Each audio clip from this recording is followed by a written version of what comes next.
ಎಲ್ಲರಿಗೂ ನಮಸ್ಕಾರ. ಸವಿರುಚಿ ರೆಸಿಪಿಗೆ ಸ್ವಾಗತ. ನಾನಿವತ್ತು ಇನ್ಸ್ಟೆಂಟಾಗಿ ದೋಸೆ ಬ್ಯಾಟರ್ನ ಮಾಡಿಕೊಂಡು ಒಂದು ತುಪ್ಪದ ದೋಸೆ ಮಾಡೋದನ್ನು ತೋರಿಸ್ತಾ ಇದ್ದೀನಿ. ತುಂಬ ಜನಕ್ಕೆ ಈ ವಿಧಾನದಲ್ಲೂ ದೋಸೆನ ಮಾಡ್ಬೋದು ಅನ್ನೋದೇ ಗೊತ್ತಿರಲ್ಲ. ಈ ಥರ ದೋಸೆನ ಮಾಡಿಕೊಂಡ್ರೆ ಈ ದೋಸೆಗಂತೂ ಫಿದಾಗ್ಬಿಡ್ತೀರ. ವಾರದಲ್ಲಿ ಒಂದು ಸಲ ಪದೇ ಪದೇ ಮಾಡಿಸ್ತಾ ಇರ್ತೀರ. ಬನ್ನಿ ಇದನ್ನು ಯಾವ ರೀತಿ ಮಾಡೋದು, ಇದಕ್ಕೆ ಏನೇನು ಪದಾರ್ಥಗಳು ಬೇಕು ಅನ್ನೋದನ್ನು ನೋಡ್ಕೊಳ್ಳೋಣ. ಈ ದೋಸೆಗೆ ಇನ್ಸ್ಟೆಂಟಾಗಿ ದೋಸೆ ಬ್ಯಾಟರ್ನ ನಾವು ರೆಡಿ ಮಾಡ್ಕೋಬೇಕಾಗತ್ತೆ. ಹಾಗಾಗಿ ಒಂದು ಮಿಕ್ಸಿ ಜಾರ್ನ ತೊಗೊಂಡು ಇದಕ್ಕೆ 2 ಕಪ್ಪಿನಷ್ಟು ಅಕ್ಕಿ ಹಿಟ್ಟನ್ನು ಸೇರಿಸ್ಕೊಳ್ತಾ ಇದ್ದೀನಿ. ಹತ್ತತ್ರ ಇದು 300 ಗ್ರಾಮಷ್ಟು ಅಕ್ಕಿ ಹಿಟ್ಟಿದೆ. ಇದಕ್ಕೇನೀಗ ಅದೇ ಕಪ್ಪಲ್ಲಿ ಅರ್ಧ ಕಪ್ಪಿನಷ್ಟು ಕಡಲೆ ಹಿಟ್ಟನ್ನು ಸೇರಿಸ್ಕೊಳ್ತಾ ಇದ್ದೀನಿ. ಹಾಗೆ 1 ಗೆಡ್ಡೆ ಬೆಳ್ಳುಳ್ಳಿನ ಬಿಡಿಸಿ ಸೇರಿಸ್ಕೊಳ್ತಾ ಇದ್ದೀನಿ. ತುಂಬ ಜನ ಕನ್ಫ್ಯೂಸ್ ಆಗ್ಬೋದು, ಏನಪ್ಪ ಇವನು ಬೆಳ್ಳುಳ್ಳಿ ಕರಿಬೇವೆಲ್ಲ ಸೇರಿಸ್ತಾ ಇದ್ದಾನೆ ಅಂತ. ಈ ವಿಧಾನದಲ್ಲಿ ಮಾಡಿಕೊಂಡು ಅದಾದಮೇಲೆ ನೀವು ಹೇಳಿ. ಸ್ವಲ್ಪ ಕರಿಬೇವಿನ ಸೊಪ್ಪು, ದೋಸೆ ಲೈಟಾಗಿ ಕಲರ್ ಬರಲಿಕ್ಕೆ 2 ಬ್ಯಾಡಗಿ ಮೆಣಸಿನ್ಕಾಯಿನ ಸೇರಿಸ್ಕೊಳ್ತಾ ಇದ್ದೀನಿ. 1 ಗೆಡ್ಡೆ ಆಲೂಗೆಡ್ಡೆನ ಸೇರಿಸ್ತಾ ಇದ್ದೀನಿ.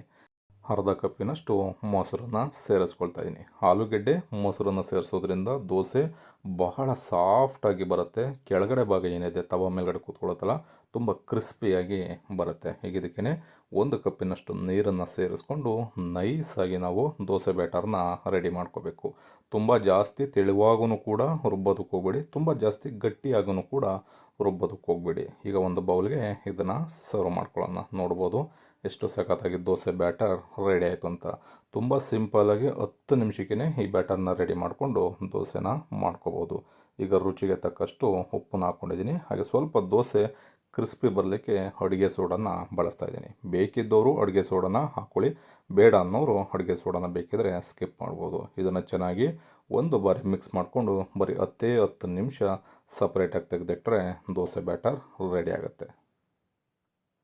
ಈ ರೀತಿ ದೋಸೆ ಬ್ಯಾಟರ್ನ ರೆಡಿ ಮಾಡ್ಕೊಂಡಾದ ನಂತರ ನಾನಿಲ್ಲಿ ಒಂದು ತವನ ಬಿಸಿಯಾಗಲಿಕ್ಕೆ ಇಟ್ಕೊಂಡಿದ್ದೀನಿ. ಇದಕ್ಕೆ ಸ್ವಲ್ಪ ಎಣ್ಣೆನ ಸವರ್ಕೊಂಡು ಸ್ವಲ್ಪ ನೀರನ್ನು ತಾಗಿಸಿ ದೋಸೆನ ಹಾಕ್ಕೋಬೇಕಾಗತ್ತೆ. ಏಕೆಂದರೆ ತುಂಬ ಹೀಟ್ ಆಗಿಬಿಟ್ರೂ ಕೂಡ ನಿಮಗೆ ಆ ಮಸಾಲೆ ದೋಸೆ ಸ್ಟ್ರಕ್ಚರ್ ಏನಿದೆ ಕೆಳಗಡೆ, ಆ ರೀತಿಯಲ್ಲಿ ನಿಮಗೆ ದೋಸೆ ಬರಲ್ಲ. ಹಾಗಾಗಿ ಸ್ವಲ್ಪ ಮೀಡಿಯಮ್ ಊರಿನಲ್ಲಿ ಇಟ್ಕೊಂಡು ನೀವು ಹಾಕ್ಕೋಬೇಕಾಗತ್ತೆ. ನಾನ್ ಸ್ಟಿಕ್ಕಲ್ಲಿ ಮಾಡೋದಾದರೆ ಮೀಡಿಯಮ್ ಊರಿನಲ್ಲಿ ಇಟ್ಕೊಂಡು ನೀವು ಇನ್ನು ಯಾವುದೇ ರೀತಿ ನೀರನ್ನು ಹಾಕೋದು ಬೇಡ, ಡೈರೆಕ್ಟ್ ತವ ಮೇಲ್ಗಡೆ ದೋಸೆನ ಹಾಕ್ಕೊಂಡು ಬೇಯಿಸ್ಕೋಬೋದು. ಈಗ ದೋಸೆನ ಹಾಕಿ ಇದ್ರ ಮೇಲ್ಗಡೆ 1 ಟೀ ಸ್ಪೂನಷ್ಟು ತುಪ್ಪನ ಸೇರಿಸ್ಕೊಳ್ತಾ ಇದ್ದೀನಿ.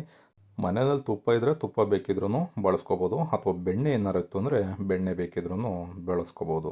ಈ ರೀತಿ ಮೀಡಿಯಮ್ ಊರಿನಲ್ಲಿ ಒಂದು 3ರಿಂದ 4 ನಿಮಿಷ ಮಸಾಲೆ ದೋಸೆನ ಯಾವ ರೀತಿ ಬೇಯಿಸ್ತೀವಿ ಆ ರೀತಿಯಲ್ಲಿ ಈ ದೋಸೆನೂ ಕೂಡ ಬೇಯಿಸ್ಕೋಬೇಕಾಗತ್ತೆ.